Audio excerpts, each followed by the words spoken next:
보응하신대요. 유대인이든 이방인이든 그 사람이 행한 대로 보응한다는 얘기예요. 그래야 공정하겠죠.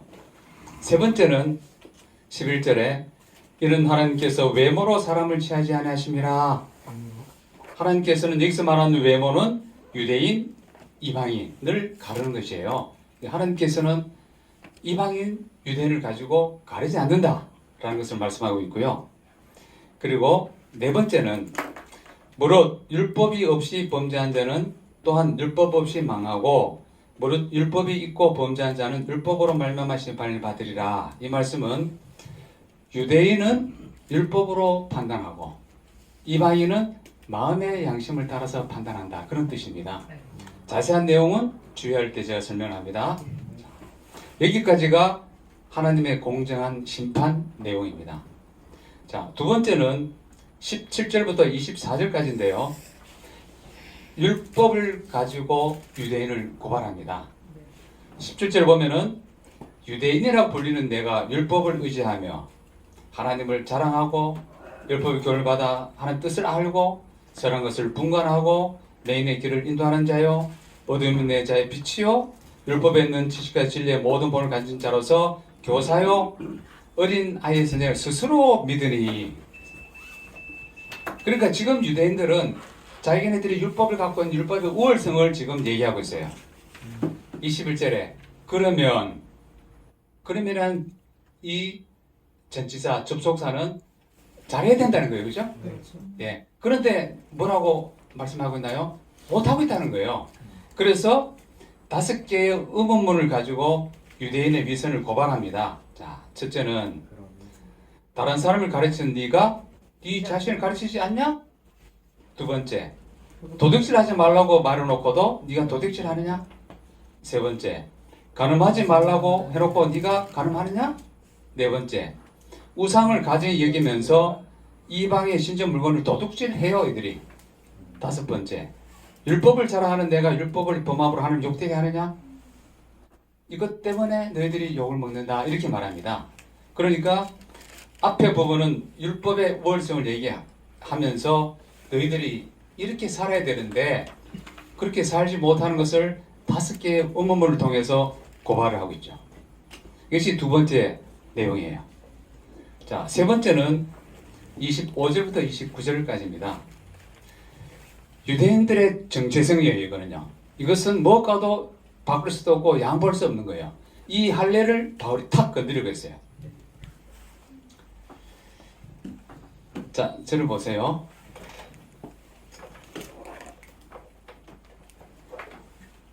할례자라도 율법을 지키지 않으면 어떤 자가 될까요? 무할례자. 무할례자라도 율법을 지키면 할례자. 그 뜻이에요. 그리고 할례는 마음에 있고 영에 있지 율법의 조문, 글씨에 읽지 않다라는 것이에요. 이런 말을 들으면 유대인들은 막 뒤집어질 거예요 아마. 스테반이 설교할 때도 뭐 그런 설교를 하잖아요. 할례 받지 못한 자들아. 그랬더니 자기네들이 뭐 할례를 받았잖아요. 그런 얘기하니 뒤집어져서 죽이게 되는 것이죠. 자, 그 다음 네 번째는 3장입니다. 1절부터 8절까지 내용인데요. 이 내용은 홀수는 질문이고 짝수는 답이에요. 자, 실제로 바울이 앞에 유대인이 앉아있지 않습니다. 그런데 유대인이 앉아있는 것처럼 생각하고 자기가 질문하고 자기가 답을 하는 거예요. 자, 첫 번째 질문은 유대인의 나음이 무엇이냐? 할례의 유익이 무엇이냐? 질문을 합니다. 그리고 두 번째 2절은 이제 유대인들이라고 생각하고 답을 하는 거예요. 범죄의 많은 이웃은 그들이 하나님의 말씀을 맡았다. 구약 성경을 맡았다는 것이에요. 유대인들이 위대한 것은 성경 말씀을 바꾸지 않았다는 것이에요. 성경의 내용을 보게 되면 자기들의 수치가 많아요. 보통 글을 쓴다면, 책을 만든다면 수치를 다 빼겠죠. 근데 유대인들은 철저하게 성경을 다 보존했다는 사실이에요. 이것은 굉장히 위대한 일이다 이렇게 생각이 됩니다.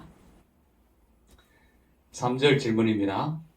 어떤 자들이 믿지 아니했으면 어찌하리요? 그 믿지 아니함으로 하나님 미쁘심을 피하겠느냐? 그리고 유대인이 믿지 않는다 그래서 하나님의 미쁘심은 피하지 않는다 라는 질문을 합니다. 답은 얘기합니다. 그럴 수 없다. 그러니까 하나님께서 미부심을 피하겠냐는 질문을 해요. 거기에 답이 그럴 수 없다. 사람은 다 거짓되되 오직 하나님은 참되다라고 답합니다. 자, 5절의 질문. 우리의 불의가 하나님의 의를 드러내게 하면 무슨 말을 하리요? 이 말씀은 우리가 불의한 것 때문에 하나님께서 의가 드러났는데 우리한테 불의하다고 말할 수 있어요? 그렇게 질문을 해요. 그랬더니 6절에 결코 그렇지 않다. 만일 그러면 하나님께서 어찌 세상을 심판하겠느냐? 하나님은 의로운 분이다. 처음부터 끝까지 너희들의 의롭고 의롭지 않은 거에 좌우되지 않는다 라는 말씀이에요. 7절 나의 거짓말로 하나님의 참되심이 풍성해지어 그의 영광이 되었다면 어찌 내가 죄인처럼 심판을 받으리요? 참 유대인들은 한마디로 꼴통이에요. 지금 어떻게 얘기하냐면은 우리가 막 거짓말을 많이 해요. 그러므로 인해서 하나님의 참되심과 풍성이 때문에 행하자 하지 않겠느냐? 어떤 이들이 이렇게 비방해 우리의 이런 말을 한다니 그들은 정죄받는 것이 마땅하다 이렇게 얘기를 합니다. 여기까지가 유대인의 죄예요. 자, 세 번째는 모두가 죄인이다. 첫 번째, 두 번째는 이제 잊어버리시고 모두가 죄인이다. 이 내용이 9절부터 20절까지 내용인데요. 9절에 보게 되면은 그러면 어떠하뇨? 우리는 나으냐? 결코 아니라 유대인이나 헬렌이나 다 죄 아래 있다고 우리가 이미 선언했대요. 유대인이라고 해서 더 나은 것이 없대요. 그러니까 이방인이든 유대인이든 모두가 죄인이다. 10절 기록된 바 의인은 없나니 하나도 없고 깨닫는 자도 없고 하나님을 찾는 자도 없다. 그래서 하나님이 찾아오시는 거예요. 예배는 우리가 하나님을 찾아가는 것이 아니라 예배의 시간은 하나님께서 우리를 찾아오시는 시간이에요. 우리는 자꾸 예배할 때 우리가 찾아간다 생각하는데 그렇지 않습니다. 예배 시간은 하나님께서 우리를 찾아오는 시간이에요. 그리고 우리는 하나님 찾을 수 있는 힘도 능력도 없어요. 아멘. 하나님께서 우리에게 지금 찾아오셨다라고 말씀합니다. 아멘. 그런 다음에 모두가 죄인인 것을 우리 인체를 가지고 설명해요. 13절에 뭐가 나오죠? 목구멍. 예, 목구멍은 열린 무덤이래요. 두 번째, 혀. 우리 혀는 속임수만 일 삼아요. 또 입술. 독사의 독이래요. 14절은 입. 저주 악독이 있어요. 15절 발. 피 흘리는데 빨라요. 죄를 짓는데 빨라요. 또 18절 눈. 우리 인체 구조의 모든 것들이 다 악한 때 사용된다는 것을 설명하면서 모두가 죄인임을 다시 한번 이렇게 설명하고 있는 것입니다. 아멘. 20절 그러므로 율법의 행위로 그의 앞에 의롭다 하심을 얻을 주체가 없나니 율법으로는 죄를 깨달음이라 이렇게 말합니다. 자, 이제 21절부터 26절까지 길게는 31절까지가 하나님의 의의 계시예요. 이것을 어떤 신학자는 작은 로마서다 이렇게 표현하기도 해요. 또 작은 복음이다 라고 표현하기도 합니다. 21절에 보면은 이제는 여기서 이제는은 굉장히 중요한 의미를 담고 있는 단어입니다. 자, 어떤 사람이 사형 선고를 받게 됩니다. 그 사형 선고 받은 사람을 풀어줄 수 있는 사람이 한 사람이 있어요. 우리 성경 말고 우리 사회에서 우리 대한민국에서 사형 선고를 받았는데 사형 풀어주세요 라고 할 수 있는 권한을 가진 사람이 있어요. 누굴까요? 대통령이에요. 대통령만이 사형 받은 사람을 형을 면제시킬 수가 있어요. 사형 받는 사람에게 대통령은 복음이에요. 그렇죠? 대통령만이 면해줄 수 있어요. 지금 이제는 이라는 단어는 사형 집행을 받는 사람에게 어떤 사람이 나타나서 저 사형 집행을 중단시켜주세요 라고 하는 선언이에요. 그 선언이 바로 뒤에 등장합니다. 바로 율법 외에 하나님의 한 의가 나타났다는 것이에요. 이것은 율법과 선지자들에게 증거를 받은 것이라. 율법과 선지자는 무엇을 말하나요? 구약을 말합니다. 구약 성경. 율법과 선지자들에게 증거를 받은 것이라. 곧 이제 핵심이 나오죠. 예수 그리스도를 믿음으로 말미암아 모든 믿는 자에 미치는 하나님의 의래요. 그래서 하나님의 의를 얘기할 때 여기서는 예수 그리스도의 십자가와 부활을 얘기하고 있어요. 차별이 없느니라 이렇게 말합니다. 놀라운 선언이에요.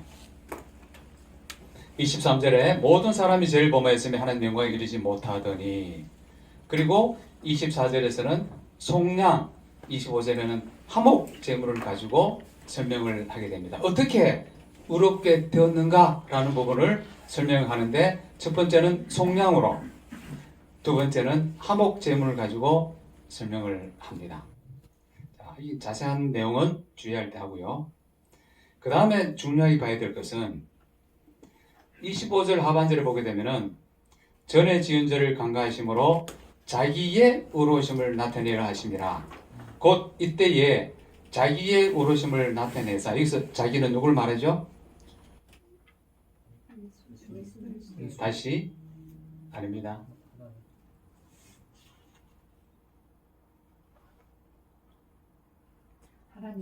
하나님의 의로우심을 예, 하나님이에요. 예. 25절부터 볼게요. 이 예수를 하나님이 그의 피로서 믿음으로 말미암는 화목제물로 세웠으니, 하나님께서 예수 그리스도를 화목제물로 세우셨어요. 이는 하나님이 길이 참으신 중에 전에 지은 죄를 간과하심으로 자기의 의로우심을 나타내려 하심이니, 여기서 자기의 의로우심 바로 하나님을 말해요. 자, 26절 곧 이때에 자기의 의로우심을 나타내사 자기도 의로우시며 또한 예수 믿는 자를 의롭다 하심이라 되어 있어요. 자, 여기서 우리가 많이 놓치는 부분이 있는데요. 예수 그리스도께서, 하나님께서 예수를 보내셨어요. 그리고 십자가에 죽으셨어요. 그래서 우리는 예수님 때문에 우리가 구원받았어요. 그죠? 네. 그런데 그 예수께서 예수로 말미암아 구원받은 이전에 어떤 내용이 하나 더 있죠? 자, 우리가 예수님께서 십자가에 죽으심으로 우리가 구원받았습니다 라는 생각이에요. 그죠? 그런데 하나님께서 예수 그리스도를 십자가에 못 박게 하시면서 무엇을 나타내셨죠? 당신의 그렇죠. 신실함. 자기의 의로우심을 나타냈다는 네. 사실이에요. 그걸 놓치시면 안 돼요. 아멘. 먼저는 하나님께서 자기의 의로우심을 나타내셨어요. 그리고 예수 믿는 자를 의롭다 했다라는 것이에요. 두 가지를 생각하셔야 돼요. 자, 설명을 제가 하겠습니다. 하나님은 전능하신 분이에요. 사단은 이렇게 참소를 해요. 죄를 지은 자 지옥 보내야 되잖아요. 하나님께 자꾸 얘기해요. 하나님, 죄 봐요. 죄 지었잖아요. 지옥 보내야 되잖아요. 지옥 보내야 되잖아요. 아니면 제가 어떻게 돼야 되죠? 할 때 하나님께서 엠마, 사단, 입 다물어! 없었던 걸 해! 임마! 할 수 있어요? 없어요? 안 되죠. 공의가 돼 있어요. 아니, 할 수 있어요? 없어요? 할 수 있죠. 예. 할 수 있어요. 하나님이시기 때문에. 네. 사단, 너 임마, 가만히 있어! 없었던 걸 해! 할 수 있어요. 그러면은, 이제, 하나님의 무엇이 문제가 될까요? 그 얘기를 하려고 그래요. 하나님의 공의가 문제가 돼요. 네. 그 십자가 사건은 하나님의 공의와 사랑을 다 이루신 사건이에요. 그래서 여기서 예수 그리스도의 십자가 사건은 첫 번째 하나님의 공의를 나타내요. 두 번째 예수 믿는 자를 의롭다 한다. 제 얘기 안 되는 성경에 나와 있어요. 근데 이 부분을 많이 놓친다는 거죠. 많은 사람들이. 그러니까 하나님의 공의, 의로우심, 그리고 예수를 통해서 우리가 의롭다함을 받는다. 자, 두 가지를 꼭 생각하셔야 됩니다. 네. 제가 질문해 보니까 이걸 많이 놓쳐요. 그래서 제가 다시 한번 설명했고요. 자, 이제 4장으로 갑니다. 대표자 아브라함이에요. 아브라함인데 2절 보니까 만일 아브라함이 행위로서 의롭다함을 받았으면 장할 것이 있으려니와 하나님 앞에서 자는 것이 없다 말합니다. 성경이 무엇을 말하냐? 아브라함이 하나님을 믿음에 그의 의로 여겨진 바 되었다. 그럼 아브라함이 그렇게 된 것이 행위로 되었나요? 믿음으로. 아니다. 믿음으로 되었다. 자, 증거가 됐어요. 두 번째 10절입니다. 그런즉 그것이 어떻게 이겨졌느냐? 할례시냐 모할례시냐? 할례시가 아니요 모할례시니라. 그가 할례의 표를 받은 것은 무할례시의 믿음으로 된 의를 인친 것이니 이는 무할례자로서 믿는 모든 자의 조상이 되어 이렇게 되어 있습니다. 창세기 보게 되면은 12장 5절에 믿음으로 어렵게 되었다 되어 있어요. 그죠? 그리고 할례가 그 앞에요, 그 뒤에요? 뒤에요. 그러니까 아브라함이 어렵게 된 것은 할례를 받았기 때문이 아니라 믿음으로 어렵게 되었다라는 것을 설명하고 있어요. 세 번째 13절 아브라함이 그 후손에게 세상의 상속자가 되리라 하신 언약은 율법으로 말미암은 것이 아니요 무엇으로 되었나요? 오직 믿음으로 되었다. 예, 아브라함이 그렇게 된 것은 율법이 아니에요. 믿음으로 되었다라고 말씀하고 있죠. 그래서 오직 믿음이다. 아멘. 그러면 아브라함의 믿음이 어떤 것이냐? 17절 문자를 살리시고 한번 읽을까요? 같이 시작. 기록된 바 내가 그를 많은 민족의 조상으로 세웠다 하신 것 같으니 그의 믿은 바 하나님은 죽은 자를 살리시며 없는 것을 있는 것 같이 부르시는 이시라. 예, 기록된 바 바울은 성경을 쓰면서 성경대로 죽었다가 성경대로 살아나셨다. 그 표현을 써요. 그러니까 성경대로예요. 아브라함이 믿었던 믿음은 하나님은 첫째 죽은 자를 살리시며 두 번째는 없는 것을 있는 것으로 부르시는 분이에요. 아멘. 아브라함을 데려다가 하늘의 별을 보여주면서 바다의 모래를 보여주면서 야, 너 후손이 저렇게 될 것이다. 아무것도 없어요. 잡히는 게. 그걸 아브라함이 믿었다는 사실이야. 그러면 이 아브라함의 믿음이 아브라함 혼자만의 것이냐? 그렇지 않다는 것이에요. 자, 23절 봅니다.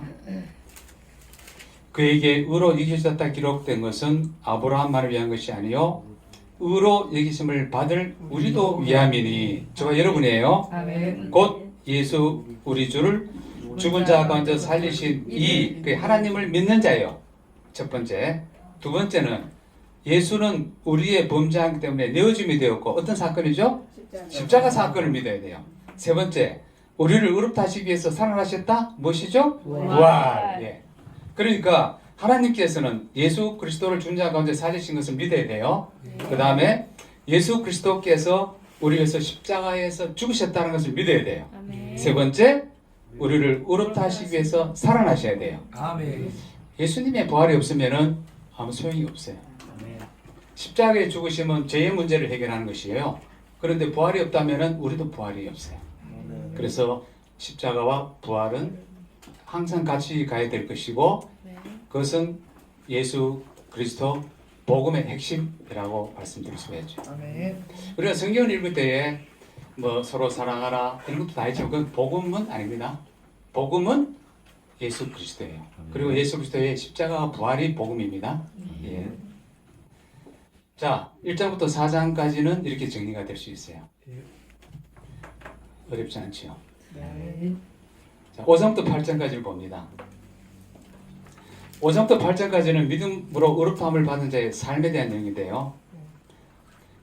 1절에 보니까 믿음으로 의롭다 하심을 받았으니 이 말은 1장부터 4장까지 요약이에요. 우리가 1장부터 4장까지 내용이 뭐라고 그랬죠? 믿음으로 의롭게 되었다는 내용이에요. 자, 정리를 했습니다. 그렇게 한 다음에 그러면은 믿음으로 의롭다함을 받은 사람은 어떤 사람이냐? 우리 주 예수 그리스도로 말미암아 하나님과 화평을 누리는 자예요. 과거에는 원수가 되었어요. 그런데 예수 그리스도로 말미암아 하나님과 우리가 이제는 화평하게 되었다라는 것입니다. 자, 여기에는 축복이 세 가지가 나오는데요. 첫 번째는 과거의 축복이에요. 하나님과의 화평을 누리게 되었고, 두 번째는 은혜에 들어감을 얻게 되었어요. 저와 여러분은 이미 은혜에 들어감을 얻은 자이죠? 예, 들어갔어요. 세 번째는 미래에 대한 축복인데 하나님의 영광을 바라보고 즐거워해요. 믿으세요? 아멘. 이미 저와 여러분은 예수 그리스도의 십자가 사건을 통해서 과거, 현재, 미래의 축복을 다 받은 자고 과거, 현재, 미래의 죄까지도 다 용서함을 받은 자임을 믿으셔야 합니다. 아멘. 자, 1절, 2절을 보게 되면은 이것은 하늘의 상태를 말하고 있어요. 그런데 3절, 4절을 보게 되면 3절부터 5절까지 보게 되면은 여전히 우리는 이 땅에 발을 딛고 사는 사람들이에요. 그래서 우리가 환난 중에도 즐거워하고 환난은 인내를, 인내는 연단을, 연단은 소망을 이룰 줄 알미라. 그리고 소망이 우리를 부끄럽게 하지 않은 것은 하나님의 사랑이 우리 속에 부음받되는데 성령으로 말미암아 하나님의 사랑이 우리에게 부어졌어요. 아멘. 그러면은 언제 하나님의 사랑이 우리에게 부어졌는가? 세 가지예요. 첫 번째는 연약할 때, 두 번째 8절에 죄인 되었을 때, 세 번째 10절에 원수 되었을 때, 그런 때도 하나님의 사랑이 우리에게 부어졌다라고 말씀하고 있습니다. 자, 이제 12절부터 21절까지입니다. 여기는 죽음의 권세로부터 자유예요. 저와 여러분은 죽음을 무서워하지 않은 사람들이에요. 아멘. 왜냐하면은 우리가 가야 할 천국이 있음을 분명히 믿기 때문이에요. 아멘. 죽음이 겁 나나요? 아니요. 저도 뭐 그런 생각 많이 하는데 좀 아쉬움은 있어요. 남아있는 사랑하는 아내와 가족이 좀 안 될 수도 있어요. 그죠? 근데 저는 예를 들어서 자다가 눈을 떴는데 죽었어. 천국 가 있어요. 너무 간단해요. 눈 감으면 천국 가 있어요. 그런데 가족들은 아버지가 없으니까 물론 아이들이 이제 거의 다 컸지만은 그 아빠가 없는 그런 섭섭하면 아쉬움이 있겠죠. 네. 그러나 저와 여러분들은 죽는 것에 대해서 그렇게 두려워하지 않아요. 자, 이것을 설명을 이제 바울은 아담과 그리스도의 유형론으로 설명하고 있어요. 아담이 죄를 지은 인류의 대표자로서 모두가 죄를 짓게 되었고 예수 그리스도께서 구원자의 대표자로서 우리를 구원했다는 그런 내용인데요. 이것을 교리적으로 설명을 하면은 전가교리라고 말씀드릴 수도 있어요.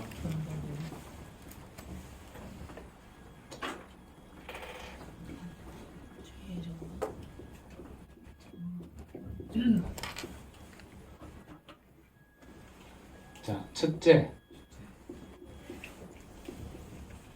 아담의 죄가 누구한테 전가됐죠? 하와. 아니. 우리. 아. 지금 아담과 예수의 유형론까지 설명합니다.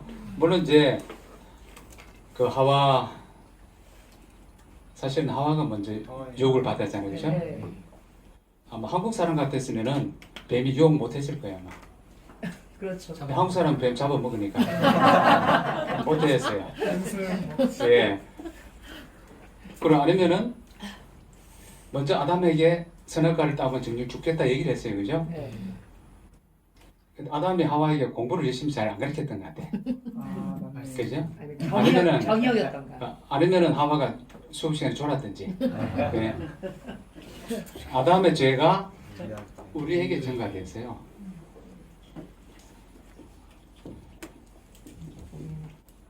우리의 죄를 누구에게 전가됐죠? 예수님. 맞아요. 우리의 죄를 예수님이 가져가셨어요. 세 번째, 예수님의 의가 누구에게 전가됐죠? 우리예요. 그래서 우리가 의롭다 얘김을 받는 거야. 아멘. 그리고 우리는 의로운 사람이 아니에요. 네. 의롭다 얘김을 받게 된 거예요. 이게 아멘. 바로 아담이 대표자예요.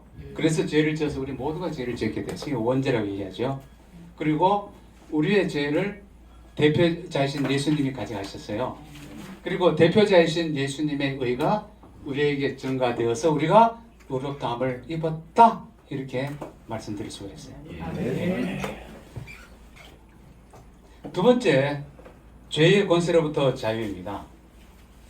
이것은 세례를 가지고 설명합니다. 죄에 대하여 죽은 우리가 2절에 보게 되면은 죄에 대하여 죽은 우리가 어찌 그 가운데 더 살리요? 무릇 그리스도 예수와 합하여 세례를 받은 우리는 그의 죽으심과 합하여 세례를 받은 줄 알지 못하느냐? 그러므로 우리가 그의 죽으심과 합하여 세례를 받음으로 그와 함께 장사되었다. 세례는 장례식이에요. 예, 바울 사실 다른 데 보게 되면은 이제 주의할 때 나오는데 세례는 장례식이라고 표현하고 있어요. 예. 죽는 것이에요. 자, 그래서 우리가 예수를 믿기 전에는 죄에 대해서는 살은 자였나요? 죽은 자였나요? 살은 자. 살은 자였어요. 살은 자. 하나님에 대해서는 어떤 자였죠? 죽은 자였어요. 예수를 믿은 이후에는 죄에 대해서 죽은 자요, 하나님에 대해서는 살은 자요. 이거 설명이에요. 너무 간단해요. 바로 11절에 나오죠. 이와 같이 너희도 너희 자신을 죄에 대하여 죽은 자요, 그리스도 예수 안에서 함께 대한 살아있는 자로 여길 기다 되어 있어요. 과거에 죄의 몸으로 있을 때는 12절에 보니까 그러므로 너희는 죄가 너희 몸을 지배하지 못하게 하여 몸의 사육에 순종하지 말고 또한 너희 지체를 불의의 무기로 죄에게 내어 주었어요. 그런데 예수를 믿은 이후에는 어떻게 된다고요? 제가 우리를 주장하지 못해. 너희 지체를 무엇으로 드려야 하나요? 의의 무기로. 간단하게 설명하게 되면은 과거에는 우리의 몸을 불의의 무기로 드렸는데 이제는 의의 무기로 드리게 된다. 17절 하나님께 감사하려다 너희가 본래 누구의 종이라고요? 죄의 종이었는데 너희에게 전하여 준 바 교훈의 본을 마음으로 순종하여 죄로부터 해방되어 이제 무엇이 되었습니까? 의의 종이 되었다. 과거에는 죄의 종인데 의의 종이 되었다. 의의 종이다. 네. 이제 왜죠? 그 다음에 21절 너희가 그때 무슨 열매를 얻었느냐 이제는 너희가 그 일을 부끄러워하나니 이제 그 마지막은 사망임이라. 과거에는 사망이었어요. 그러나 이제는 너희가 죄로부터 해방되고 하나님께 종이 되어 거룩함의 열매 맺으니 그 마지막은 영생이라. 불의의 무기, 의의 무기, 죄의 종, 의의 종, 사망, 영생. 그게 세례에 대한 설명이에요. 자, 7장 세 번째 자유는 율법으로부터 자유예요. 자, 이것은 남편과 아내를 가지고 설명하는데요. 제가 제 아내하고 길을 가다가 멋진 아가씨를 봤어요. 눈이 막 이렇게 돌아갔어요. 막 집에 와서 제 아내가 여보 왜 봐요? 그러면은 제가 시끄러워. 왜 따져? 이혼이야. 그러면 이혼이에요. 이 시대에. 이 시대를 말하냐? 지금 시대가 아니고 요즘 같은 그렇다가는 안 되죠. 이 시대에는 남자한테 모든 권한이 있었어요. 이혼이었어요. 그런데 길을 가다가 이 아내가 또 멋진 남자를 쳐다봐요. 그래서 남편이 너 왜 쳐다봤어? 그랬더니 본능적으로 볼 수도 있잖아요. 뭐 그래 변명을 돼요. 그럼 남편이 너 이혼이야. 이혼이에요. 이 아내가 자유로울 때가 어떨 때 가장 남편과의 관계 속에서 어떨 때 자유로울까요? 남편이 없을 때. 죄가 없을 이혼했을 때요? 아니면 죽었을 때요? 요즘은 이혼해도 또 쫓아가서 괴롭히더라고요. 죽었을 때. 죽었을 때요. 이 아내는 남편이 죽어야 자유. 100% 자유를 얻게 돼요. 지금 그걸 얘기하고 있어요. 우리는 세례를 받을 때에 죄에 대해서 살았나요? 죽었나요? 죽었어요. 자, 예를 들어서 어떤 사람이 죽었어요. 무덤에 있는데 무덤에 가서 야, 이 도둑놈아, 예인 나쁜 놈아, 소용이 있어요? 없어요? 소용이 없어요. 죽은 자리에 가서 니 인마 옛날에 돈 빌린 거 갚아라. 너 인마 사기쳤지. 아무리 얘기해도 소용이 없어요. 우리는 죄에 대해서 죽은 자예요. 또 율법에 대해서도 죽은 자예요. 예수 그리스도가 완성을 하셨어요. 그래서 율법이 우리를 정죄하지 못한다는 거예요. 살아있어요. 살아있는 사람에게 정죄를 하지. 이미 우리는 죽은 자인데 죽은 자에게 가서 당신이 이랬다 이렇게 할 수가 없다는 것이죠. 바로 그것이 율법의 자유하예요. 이것을 남편과 아내를 가지고 설명을 하고 있어요. 제 얘기가 아니라 성경 본문에 나오는 내용입니다. 자, 7절부터 13절까지는 이제 율법에 대해서 얘기를 합니다. 율법으로서는 구원에 이를 수가 없어요. 율법으로는 죄를 깨닫기는 합니다. 그러다 보니까 사람들이 생각하기에 율법이 나쁜 거냐? 율법이 죄냐? 이렇게 의문을 가질 수가 있어요. 그래서 바울이 율법에 대해서 설명을 쭉 합니다. 율법은 죄냐? 죄가 아니다라고 말합니다. 율법은 좋은 것이에요. 12절 보니까 거룩하고 계명도 거룩하고 그러며 선하다 말합니다. 아멘. 그런데 선한 것이 내게 사망이 되었느냐? 그럴 수 없다라고 말합니다.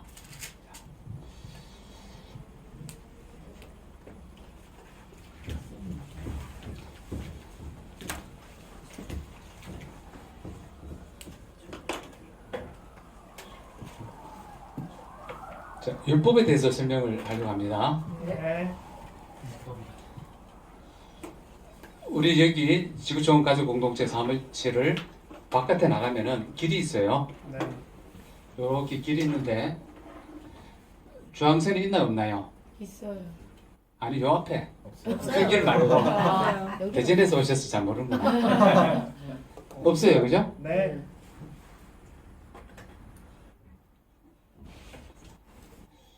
요렇게 간다고 교통이 잡나요? 안 잡나요? 안 잡아요. 안 잡아요. 어, 근데 저 큰 길 나가요. 그렇네. 어디? 주황선이 있어요. 네. 요렇게 가면은 안 돼요. 안 돼요. 걸려요. 걸려요. 잡아요. 율법이 없을 때는 죄가 죄인 줄 몰랐어요. 네. 그런데 율법이 생기니까 죄가 이렇게 죄가 죄라는 것이 드러났다는 것이에요. 네. 예, 율법으로서는 죄를 깨닫는다는 뜻이에요. 너무 쉽게 가르치지 않나요? 네. 네. 자, 율법에 대한 얘기를 7장을 공부할 때 다시 한번 쭉 할 텐데요. 율법은 좋은 것이에요. 왜냐하면은 하나님께서 주셨어요. 선. 두 번째는 예수님이 율법을 폐하셨나요? 아니요. 완성하셨어요. 율법은 좋은 것이에요. 문제는 죄가 문제예요. 그런데 죄가 무엇을 타고 돌아왔죠? 율법이 없을 때는 몰랐어요. 네네. 율법이 생기니까 죄가 율법을 타고 저는 그렇게 쓰는데 율법을 타고 들어오게 되었어요. 그러니까 죄와 율법은 어쨌든 연관성이 있다 없다? 있다. 있다 얘기야. 선한 것과 악한 것은 나중에 치더라도 율법과 죄는 이런 연관성이 있다라는 것은 먼저 염두에 두실 필요는 있어요. 자, 7장 뒷부분에 보게 되면은 바울이 오라 나는 공고한 사람이다 이렇게 표현하고 있죠. 네. 마음으로는 율법을 따라서 선한 일을 행하고 싶은데 내 몸이 안 따라가요. 결국 그것은 죄가 문제라는 사실을 설명하고 있어요. 그래서 율법은 좋은 것이다. 율법이 문제가 아니라 죄가 문제다라는 것을 바울은 쭉 설명을 하고 있어요. 그러면서 결론적으로 이 율법은 그리스도인의 삶의 원리가 될 수 없다라는 결론을 내립니다. 그러면 무엇이 그리스도인의 삶의 원리가 될 것인가? 바로 8장이 해답이에요. 아멘. 성령 안에서의 삶이 바로 그리스도의 인의 참된 삶이다라는 것을 아멘. 설명합니다. 아멘. 자, 8장 우리 1절, 2절을 한번 자세히 한번 읽어보겠습니다. 같이. 네.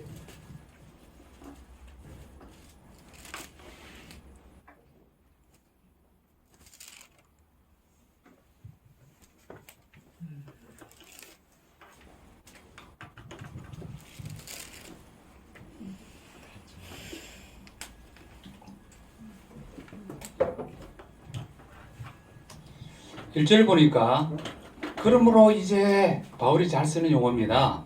그리고 바울이 많이 잘 쓰는 용어 중에서는 그리스도 안에 그 표현을 아주 잘 써요. 그리스도 예수 안에 있는 자에게는 결코 정죄함이 없어요. 이 정죄함은 뭐죠? 심판. 그 다음에 지옥 가는 거 다 포함해서 어쨌든 정죄함이 없다 이렇게 말합니다. 여러분에게 질문 한번 하겠습니다. 지시로 예수를 믿는 사람이에요. 그런데 사람은 죄를 지어요. 또 어떻게 되나요? 지옥 가나요? 지옥 가나요?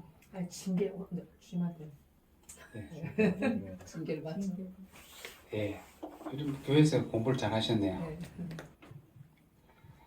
오늘은 천국 갔다가 내일은 지옥 갔다가 또 천국 갔다가 그러지 않습니다. 네. 그렇죠? 네. 그러면 진실로 예수 그리스도를 믿는 자가 살면서 죄를 지게 되면은 그때는 징계를 주세요. 아멘.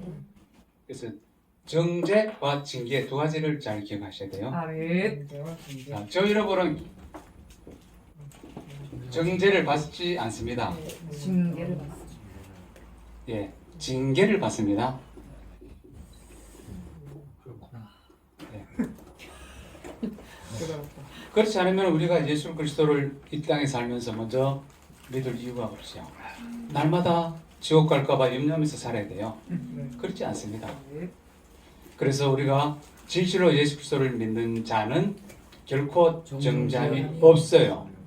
그러나 살면서 삶의 죄를 지게 된 그런 경우에는 하나님께서 가만두시지 않아요. 사랑하는 자를 징계하신다.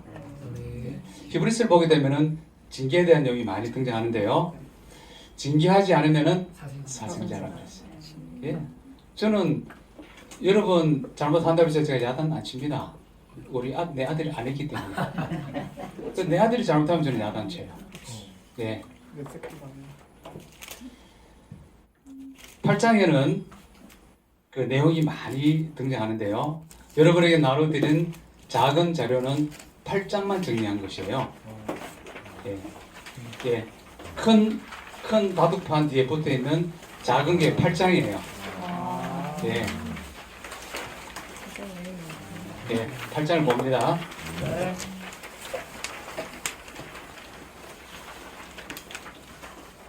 자, 세 가지로 세 등분으로 나눌 수가 있죠. 1절부터 17절까지는 성령 안에서의 삶이에요. 자, 1절, 2절은 우리 읽었고요. 3절부터 11절까지는 육신과 성령을 비교해서 설명을 합니다. 3절, 4절에는 육신이 할 수 없는 것을 하나님의 아들이 합니다. 예수님이 할 수 있고요. 그리고 육신을 따르지 않고 영을 따라 행하는 자에 대한 설명이 나오고요. 5절부터 8절까지는 육신을 따른 자는 육신의 일을 하고 결국에는 사망이고요. 영을 따르는 자는 영의 일을 하고 생명과 평안을 얻게 돼요. 자, 생명 플러스 평안입니다. 세 번째, 9절부터 10절까지는 하나님의 영에 가하면은 영이 있고 그리스도의 영이 없으면은 그리스도의 사람이 아니에요. 성령님이 계시지 않으면은 그 사람은 그리스도의 사람이 아닙니다. 예수 그리스도를 믿는 순간 성령님께서 우리에게 내주하십니다. 동시에 이루어지죠. 그리스도께서 내 안에 계시면 몸은 죄로 인하여 죽은 것이다 할 때 이 몸은 어떤 상태의 죄를 말하나요? 몸은 죄로 인하여 죽었을 때에 이 몸은 어떤 상태의 죄를 말하나요? 원죄하의 죄를 말해요. 몸은 죄로 인하여 죽은 것이나 영은 의로 인하여 살리라 되어 있습니다. 예수님이 재림하시기 전까지 우리의 몸은 여전히 죄의 몸이에요. 예, 죄의 몸이에요. 그리고 예수 그리스도께 오셔야 살아있는 자도 부활하고 죽었던 자도 부활하는 완전한 죄 없는 몸으로 바뀌게 된 것이죠. 하나님의 영이 내 안에 거하면 예수로 말미암아 죽은 자도 살린다라는 말씀입니다. 네 번째, 육신에게 져서 육신대로 살면 반드시 죽게 돼요. 영으로서 몸의 행실을 죽이면 삽니다. 다섯 번째, 하나님의 영으로 인도함을 받은 사람은 똑같은 내용을 바울은 다양한 단어를 사용합니다. 첫째는 하나님의 아들, 둘째는 아빠, 아버지, 셋째는 하나님의 자녀, 네 번째는 상속자라고 이렇게 부르고 있어요. 그런데 이들은 무엇을 상속받느냐면은 영광을 상속받게 됩니다. 영광을 받기 위해서 이 땅에서 고난을 받게 됩니다. 이것이 바로 저와 여러분의 실존이에요. 아멘. 이 땅에서 고난이 있습니다. 예, 왜 나에게 이런 일이, 왜 나에게 고난이, 그렇게 생각하시면 안 돼요. 왜냐면은 고난이 있어요, 살면서. 예수 믿어도 아픕니다. 감기도 오고 이렇게 코로나도 오고 그렇습니다. 근데 신천지 보니까 뭐 어디서 보니까 우리는 코로나도 떠날 줄 믿습니다 그러더라고. 우리한테 안 올 줄 믿습니다 그래요. 물론 기도하는 건 좋은데 예수 믿어도 몸 아플 수 있어요. 예, 그래서 병원에 가서 치료가 필요하고요. 두 번째 단락은 18절부터 30절이에요. 바로 성령의 역할인데 17절 보게 되면은 앞에 영광에 대한 내용을 17절에 그와 함께 영광을 받기 위해 고난도 함께 받아야 될 것이다 라는 말씀을 18절에서 받게 됩니다. 그것을 받아서 현재의 고난은 장차 우리에게 나타날 영광과 비교할 수 없다. 그리고 21절에 영광의 자유에 대한 내용이 등장한 다음에 세 가지의 단식이 등장합니다. 첫 번째는 피조물의 단식이에요. 피조물도 예수 그리스도가 오시기를 기다리고 있어요. 그래야만이 회복이 되죠. 두 번째는 성령의 처음 익은 열매를 받은 우리의 단식이에요. 우리의 단식. 예. 저와 여러분도 예수 그리스도 오시기를 기대하지 않나요? 아멘. 기도하고 있습니다. 특별히 고난이 있고 어려울 때 더 기다려지게 돼요. 네. 잘 먹고 잘 살 때는 덜 기다리게 돼요. 그것이 우리 인간의 실존이에요. 세 번째는 성령의 탄식이에요. 자, 28절 한번 볼까요? 우리가 알거니와 하나님을 사랑하는 자, 그 뜻대로 보시면 있는 자에게는 모든 것이 현장하여 선을 이룬다. 여기서 말하는 선은 바로 영광입니다. 하나님의 영광. 우리가 예전도회하고 남전도회하고 청년부가 협력하여서 선을 이룹시다. 그 뜻 아닙니다. 아멘. 예, 여기서는 바로 협력하여서 피조물의 탄식, 우리의 탄식, 성령의 탄식 이 모든 것을 통하여서 하나님의 영광에 이르게 한다. 아멘. 라는 뜻입니다. 아멘. 그리고 제가 그 밑에 피조물의 탄식과 우리의 탄식은 죽음의 실존이에요. 뭐 나무도 죽을 수 있고 사람도 죽을 수 있습니다. 그러나 성령님의 탄식은 여러 가지 탄식하겠죠. 우리를 대신해서 기도해 주시는 탄식도 있고 있겠지만은 자기 의를 이루려는 우리를 위해서 탄식하고 있어요. 하나님께서 자꾸 초대하고 있어요. 우리를 하나님의 의로. 야, 너 이거 아니야. 너 그래 해서는 안 돼. 계속해서 우리에게 말씀하시는 분이 성령님이세요. 그런데 우리는 자기 의를 이루려고 할 때가 너무나 많아요. 그럼 안 된다. 라는 것을 성령님께서 탄식하고 계신다는 것이죠. 30절에 또한 미리 정하신 그들을 예정 또한 부르시고 소명 의롭다 하시고 칭의 그들을 영화롭게 하셨느니라 영화. 구원의 서정에 대한 이런 내용들이 기록되어 있습니다. 세 번째 단락은 31절부터 39절입니다. 첫 번째는 누가 우리를 대적하리요. 두 번째는 누가 우리를 고발하리요. 세 번째는 누가 우리를 정죄하리요. 네 번째는 누가 우리를 그 세상에서 끊으리요. 아무도 할 수 없다는 것이에요. 아멘. 그리고 결론입니다. 39절 같이 읽을까요? 시작. 우리를 우리 주 예수 그리스도 안에 있는 하나님의 사랑에서 끊을 수 없느니라. 예, 높음이나 깊음이나 다른 어떤 피조물도 우리를 우리 주 예수 그리스도 안에 있는 하나님의 사랑에서 끊을 수가 없다라고 답을 주고 있습니다. 아멘. 이게 8장 내용입니다.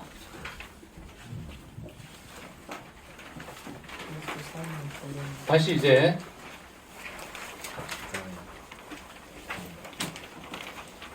구장입니다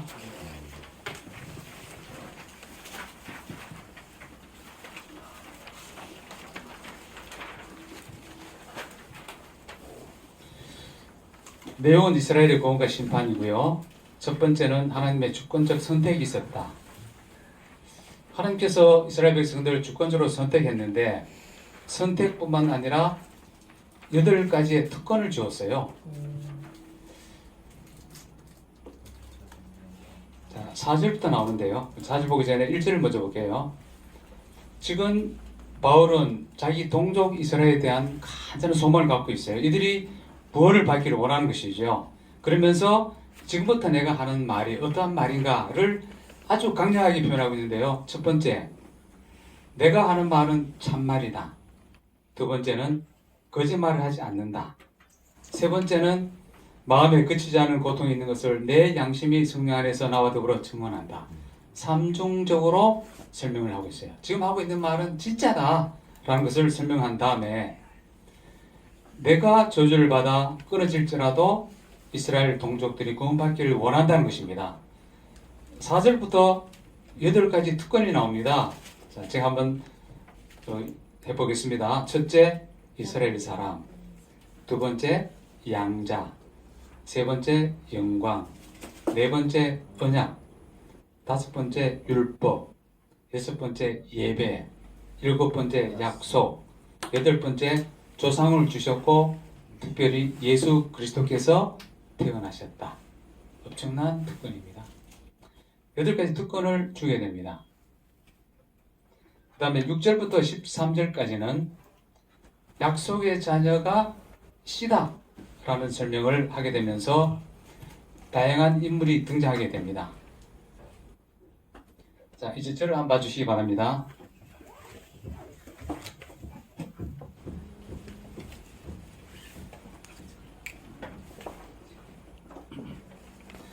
하나님의 주권적 선택에 대한 설명입니다.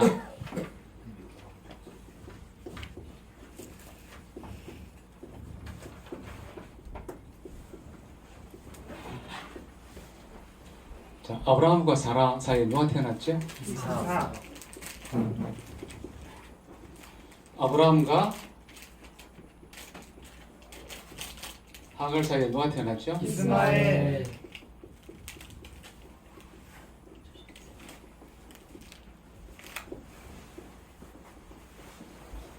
자, 하나님이 누구를 선택했죠?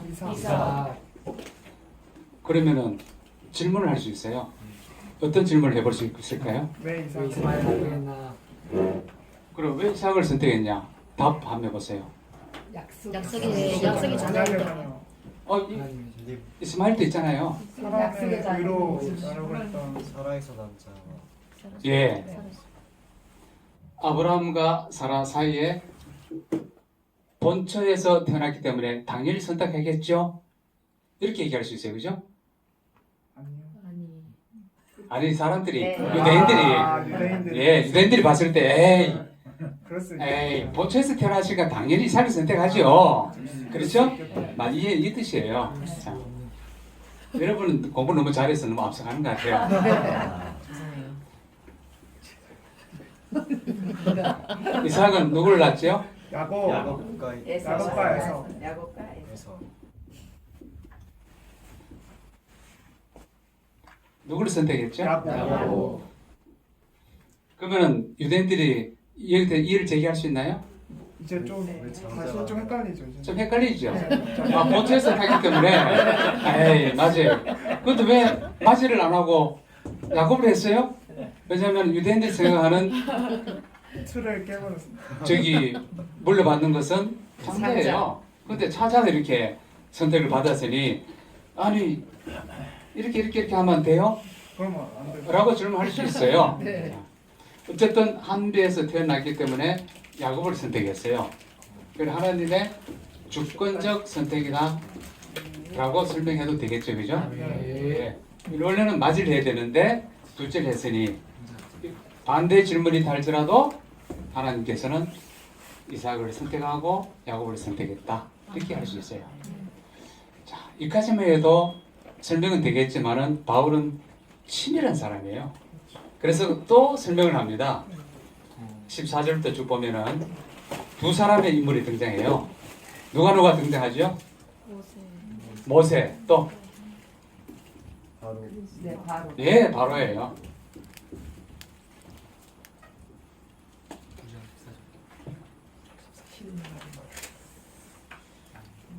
14절에 앞에 이제 야곱과 에서에서 에서를 선택했어요. 그랬더니 그런즉 우리가 무슨 말 하리요? 하나님께 불의가 있느냐?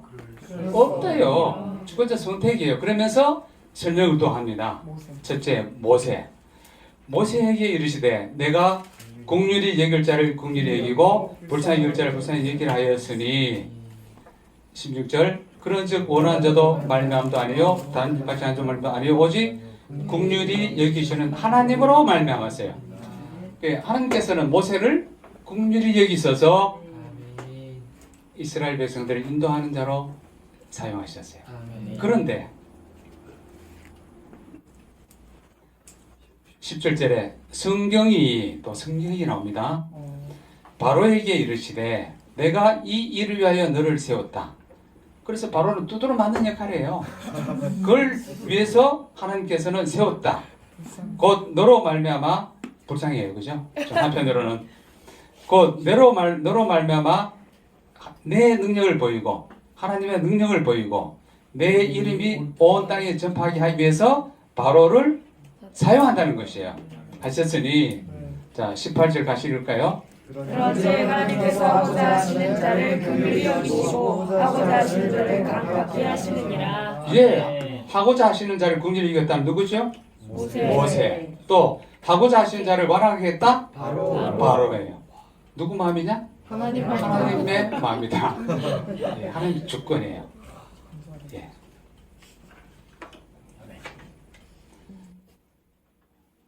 자, 19절부터 보면은 또 설명을 해요. 바울은 정말 치밀한 사람 같아요. 자, 토기장이를 통해서 얘기를 합니다. 토기장이가 토기를 만드는데 오늘 밥그릇을 만들까? 컵을 만들까? 누구 마음대로죠? 하나님이 만드는 이장이 마음. 예, 토기장이 마음이에요. 그것은. 그것도 뭐, 하나님 마음이에요. 이렇게 얘기하시면 안 돼요. 하나님께서는 우리에게 선택의 자유를 몇 프로 줬을까요? 100% 줬어요.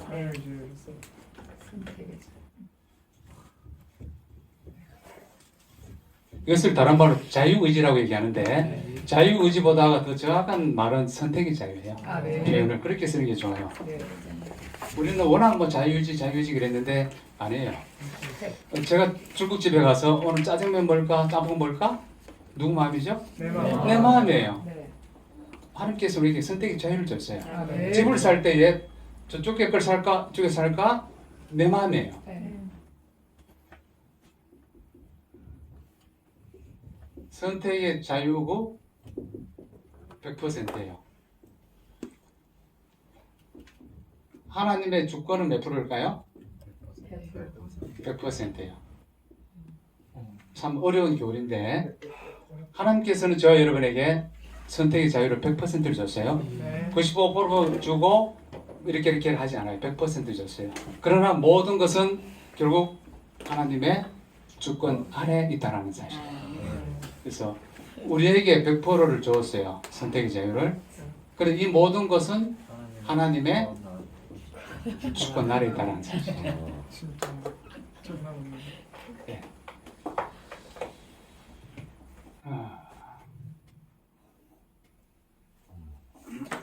자, 그 다음에 27절을 보게 되면은 또 이스라엘의 가나에 외치되 이스라엘 자손들의 수가 비록 바다에 모래가 칠지라도 남은 자만 구원을 얻으리라. 남은 자 사상을 얘기하고 있어요. 누구든지 유대인이라고 해서 다 구원 받을 수가 없어요. 네. 지금 이스라엘에 있는 사람들 다 구원 받을까요? 아니요. 어떤 사람은 구원 받죠? 주님이 선택하신 예, 예수를 믿는 자만 구원 받습니다. 지금 이스라엘에 있는 유대인들은 구약 성경만 보고요. 신약 보지 않습니다. 아시죠? 예수님이 아직 안 오셨다고 생각하고 있어요. 예. 그러니까 그들에게도 복음을 전해야 할 대상이 바로 지금 이스라엘 백성들이에요. 네. 남자 사상을 설명을 하고 있습니다. 자, 이게 첫 번째 하나님의 주권적 선택이에요. 예정 교리를 또 잠깐 설명을 하고 가야 될 것 같은데요. 여러분들은 예정에 대해서 논쟁을 해본 적 있죠? 네. 내가 아무리 예수를 믿어도 하나님께서 예정하지 않으셨다면 천국 못 가. 뭐 그렇게 설명을 해요. 뭐 그에 대해서 어떻게 답을 하나요? 혹시 목사님? 네. 예. 어떻게 답을 해야 될까요? 저는 그냥 예정은 하나님께서 구원의 길을 열어놨잖아요. 예. 근데 거기다 선택의 의지라는 말 아까 목사님도 그렇게 썼는데 저는 조금 그렇게 보질 않거든요. 예. 예. 그래서 생사하복을 예약하게 떴기 때문에 이제, 그 주님께서 구원의 길을 예정해놨죠. 그 예정한 길에서 우리가 선택을 하잖아요. 근데 그것조차도 이제 주님이 주관해 주신다는 말씀이잖아요. 저도 아직 그 결론을 안 내리고 있어요. 목회 20년밖에 안 돼가지고. 일단 설명 한번 해볼게요. 네네. 예수를 믿지 않은 자와 예정을 논하면 안 돼요. 네. 전제 조건이에요. 답이 없어요. 네. 꼭 예. 거기서 예정은 제가 알고 있는 예정론에 대한 설명입니다. 네. 혹시 여러분이 알고 있는 게 다를 수는 있어요. 네. 그러나 제가 공부하고 연구하고 가르치면서 했던 것을 일단 설명하겠습니다. 네. 예. 첫 번째 전제 조건은 불신자하고 예정을 논하면 답이 없어요. 두 번째, 언제 예수님 믿게 되셨죠? 17년. 몇 살 때 예수 믿으셨죠? 저는 아가씨 때 믿었다가 그게 몇 살 때? 어쨌든 15살 때 대략 예.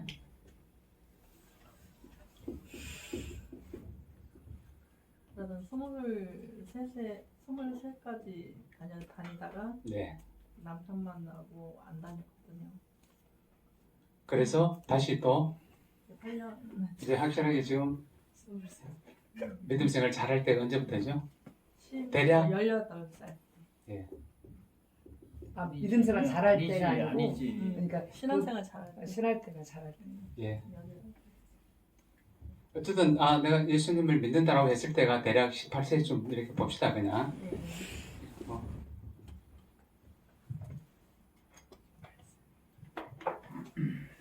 18 동안에 내가 예수를 믿지 않았어요. 이렇게 믿지 않았어요. 그런데 18살 때에서 예수님을 믿었어요. 그러고 나서 예수 믿으니까 너무 좋아요. 은혜도 있고 너무 감사하고 그리고 뒤를 돌아봐요. 뒤를 돌아보니까 18년의 세월이 지나오면서 믿음 생활을 안 했지만은 지금 와서 예수 믿은 것이 너무 감사해요? 안 감사해요? 감사합니다. 감사해요. 예정이 그거예요.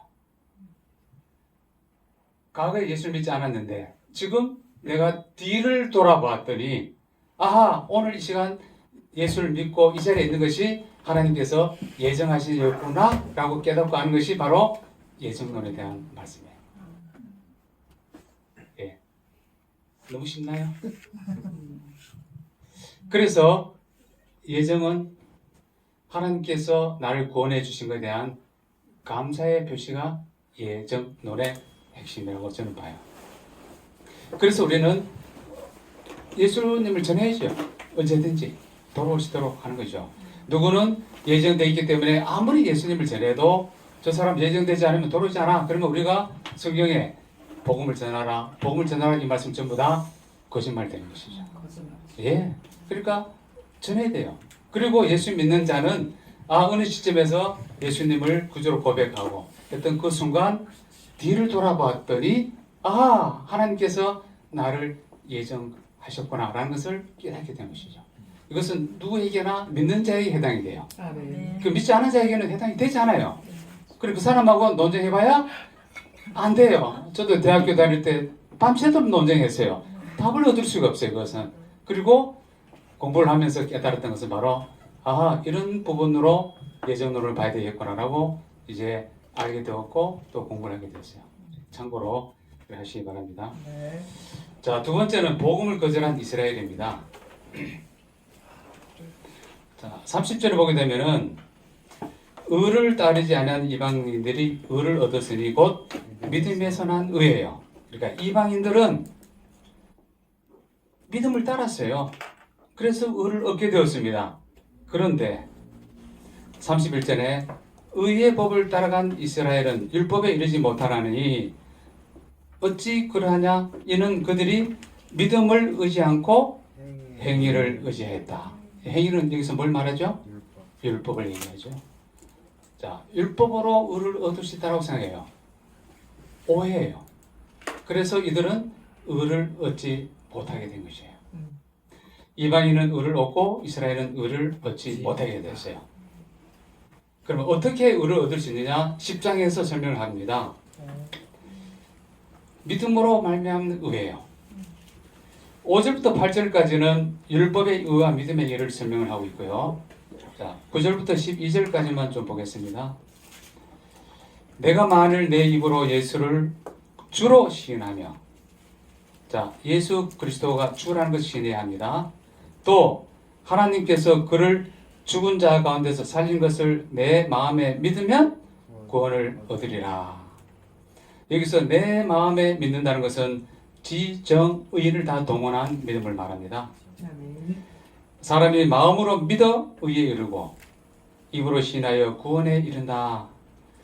저는 여기서 입으로 신하여 구원에 이른다 이 말씀에 대한 궁금증이 많았어요. 그래서 교수님들에게 질문도 해본 받은 제가 답이에요. 여기서 입으로 신하여 구원에 이른다는 공적 세례를 말한다고 그래요. 공적 세례. 자, 세례 받으실 때에 목사님하고 1대1로 방에 가서 목사님이 세례 줬나요? 많은 사람들 앞에서 공적인 앞에서 묻습니다. 목사님이 예수 그리스도를 구주로 고백하십니까? 아멘. 예수님께서 여러분 삶의 주인이십니까? 아멘. 예수님이 동정의 탄생을 믿으십니까? 아멘. 예수님이 십자가에 죽으신 것을 믿습니까? 돌아가신 것을 믿습니까? 다 물어요. 답을 해야 세례를 줘요. 그래서 입으로 시인한다는 것이 그냥 내가 예수 믿어 라는 차원이 아니라 공적인 예배 자리에서 질문하고 답을 해서 얻을 때 그 부분을 입으로 시인하여 구원을 얻는다 이렇게 말합니다. 물론 세례는 구원의 조건일까요? 아닙니다. 네, 아닙니다. 아멘. 예, 세례 받지 않아도 구원 받을 수 있습니다. 예, 그래서 세례는 구원의 조건은 되지 않습니다. 그러나 세례 받는 것은 중요해요. 자신의 신앙을 고백하기 때문에 너무너무 중요한 것이죠. 그래서 입으로 신한다 이 말은 공적 세례를 통해서 입으로 신한 것이다. 이렇게 설명을 할 수 있을 것 같아요. 물론 더 좋은 설명은 제가 잘 좀 못 들어봤어요.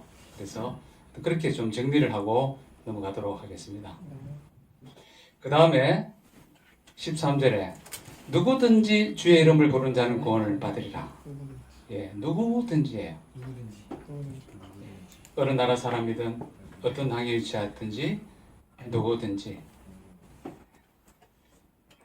그 다음에 세 번째는 복음에 대한 이스라엘의 불순종입니다.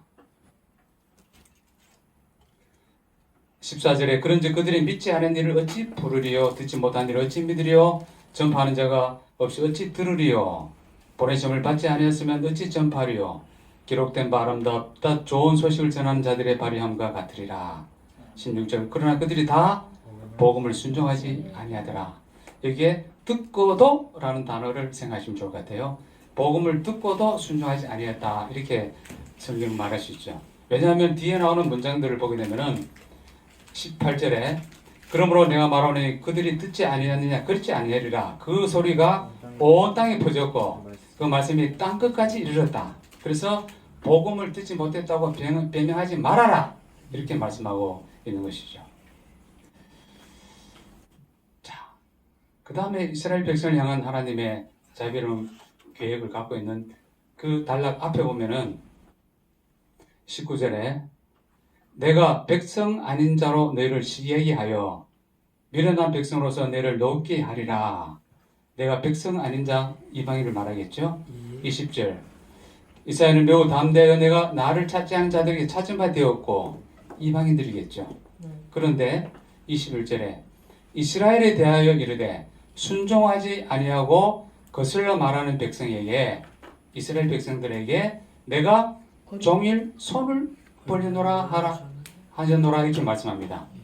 이스라엘 백성들이 돌아올 수 있도록 하나님께서는 지금도 손을 벌리고 계신다는 것입니다. 11장입니다. 이스라엘 향한 하나님의 자비로운 계획에 대한 내용인데요. 첫 번째, 그러므로 내가 말하노니 하나님이 자기 백성을 버렸느냐? 그럴 수 없대요. 그럴 수. 나도 이스라엘 사람이요 아브라함의 씨에서 난 자여 베냐민 지파라 설명을 쭉 하고 있습니다. 그리고 5절에 가면은 또 남은 자가 있다 라고 설명하고요. 자, 11절 12절 한번 보겠습니다. 12. 그러므로 내가 말하노니 그들이 넘어지기까지 식조하였느냐 그럴 수 없느니라.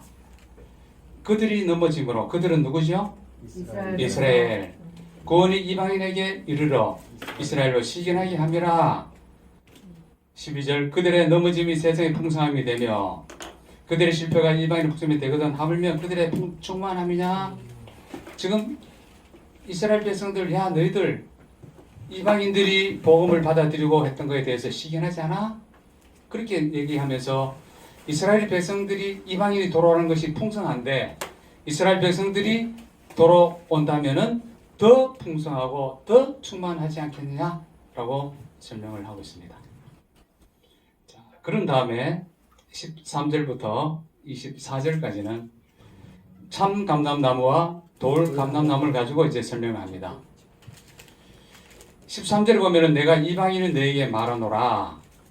내가 이방인의 사도인 만큼 내 직분을 영스럽게 여기노니 이는 곧 내 권력을 아무쪼록 시견하게 하여 그들 중에서 얼마를 구원하려 함이라. 이 말은 야 이방인들 너희들 좀 교만하지 않았으면 좋겠다. 지금 복음을 받아들이고 계속 하는 민자가 많아지는데 이스라엘 백성들이 실족한다고 해서 너희들이 교만해서는 안 된다 라고 얘기하면서 돌 감람나무와 참 감람나무 가지고 설명을 합니다.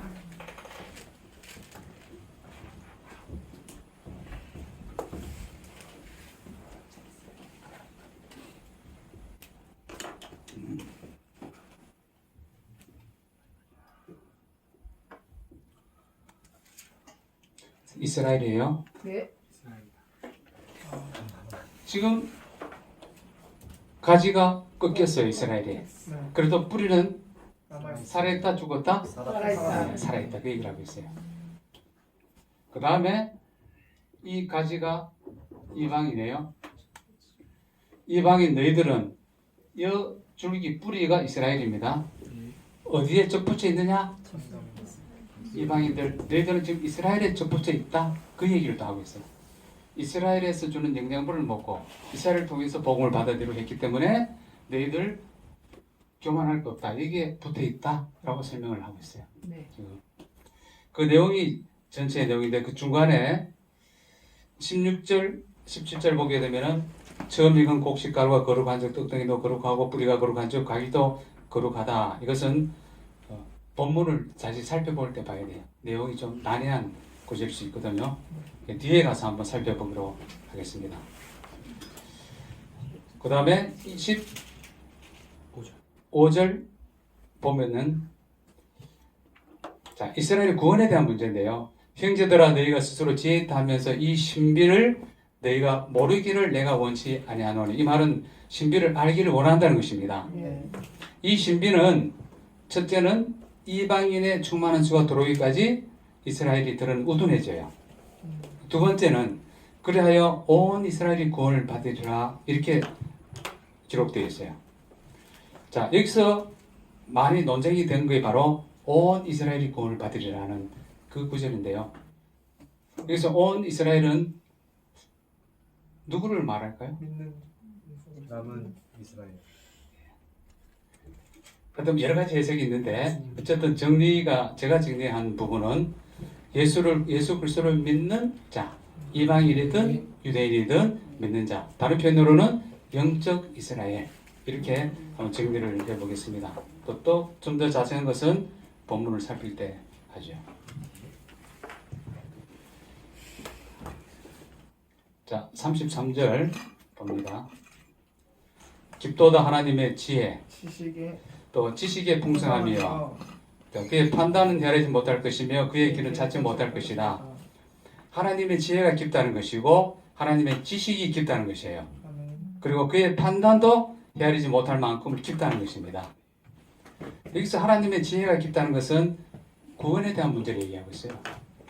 하나님께서는 우리들을 구원하기 위해서 사랑하는 아들 독생자 예수 그리스도를 십자가에 달려서 죽게 하시고 우리를 구원하고자 하는 그 지혜가 깊다라는 뜻이에요. 자, 그 다음에 지식의 깊이는 하나님께서는 누구를 선택하고 누구를 선택하지 않았던 선택에 대한 부분, 그 부분에 대한 하나님의 지식이 깊다라는 설명이고요. 또 하나님께서 행하시는 행함, 모든 판단은 너무너무 깊었어요. 그래서 어느 누구도 그 길을 찾지 못한다 이렇게 말씀하고 있죠. 36절 누가 죽기에 먼저 들어서 갚으심을 받겠느냐? 이는 만물이 주에게서 나오고 주로 말미암아 주에게로 돌아감이라. 그에게 영광이 세세토록 있을지어다. 아멘. 이렇게 해서 11장까지를 정리를 이렇게 합니다. 자, 이제 12장입니다. 자, 12장부터 마지막까지는 그래 어렵지 않습니다. 예, 좀 편안하게 우리가 공부할 수 있는 부분이죠. 아멘. 1절에 보면은 그러므로 형제들아 내가 하나님의 모든 자비하심으로 너희를 권하노니 너희 몸을 하나님 기뻐하시는 그런 삶에 드리라. 이는 내가 드릴 영적 예배라고 말씀합니다. 그리고 이 세대를 본받지 말아라 라고 말씀하고 있습니다. 자, 3절부터 8절까지는 은혜와 은사에 대한 내용입니다. 6절에 보면 우리에게 주신 은혜대로 받은 은사가 각각 다르니 혹 예언이면 믿음의 본수대로, 섬기는 일이면 섬기는 일로, 혹 가르치는 자면 가르치는 일로, 위로하는 자, 구제, 성실, 다스리는 자 등등 다 나옵니다. 그러니까 하나님께서 우리 각자에 주신 은사대로 하시면 돼요. 하나님께서 여러분에게 주신 은사가 있는데 우리 자매님은 하나님께서 어떤 은사를 주셨나요? 예? 성김. 우리 두 번째 있는 형제는 하나님께서 어떤 저 믿음의 은사를 받은 것 같습니다. 그렇습니까? 또 우리 앞에 있는 우리 형제는 어떤 은사를 주셨나요? 저는 섬기는 인사. 예. 오늘 차 타고 대전을 내려가실 때에 하나님께서 나에게 주신 은사가 무엇인지 한번 생각해 보세요. 쉬워요. 제일 잘하는 게 은사예요. 아멘. 재밌고 잘. 예. 자꾸 하나님 제 은사가 뭐예요? 오늘 또 은사가 뭐예요? 은사가 뭐예요? 은사 고민하지 마세요. 제일 잘하는 게 은사예요. 너무 못하는 것을 잘하려고 고민하지 마세요. 음치가 매일 노래해도 음치는 음치예요. 차라리 잘하는 것을 더 발전시켜 나가야 돼요. 아멘. 주의를 할 때는. 성가대 할 때 어떤 분은 이렇게 얘기해요. 노래 못해도 괜찮습니다. 성가대 오십시오 얘기해요. 그건 안 맞아요. 성가대는 화음이 맞아야 돼요. 아멘. 혼자 독창은 괜찮아. 특송은 음치라도 나와서 하시면 돼요. 근데 성가대는 소프라노 할 때 테너 베이스가 있어야 돼요. 아멘. 그런데 음칠 때 음이 막 튀는데 내가 성가대 하겠다고 끝까지 웃기는 사람이 있어요. 그거는 좀 합당하지 않아요. 그분은 교사를 하든 아니면은 섬기는 것을 하든 다른 걸 하셔야 돼요. 자기가 잘하는 게 은사예요.